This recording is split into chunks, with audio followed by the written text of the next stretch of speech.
হাসনাতের উপর হামলায় ১০০ জনের নামে মামলা, আটক ৪৫।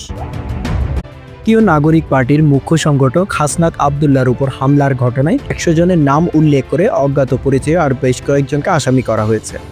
সোমবার ৫ মে সন্ধ্যায় এনসিপির গাজীপুর জেলার সদস্য আলামিন বাদী হয়ে বাসন থানায় এই মামলাটি করেন। বাসন থানার ভারপ্রাপ্ত কর্মকর্তা মোহাম্মদ শাহিন খান জানান, রবিবার সন্ধ্যায় গাজীপুর থেকে ঢাকায় যাচ্ছিলেন হাসনাত আবদুল্লাহ। এক পর্যায়ে তিনি গাড়িতে করে গাজীপুর মহানগরের চন্দনা চৌরাস্তা এলাকায় পৌঁছান। এই সময় দুর্বৃত্তরা বেশ কয়েকটি মোটরসাইকেলে করে ঘটনাস্থলে এসে তার উপর হামলা চালায়।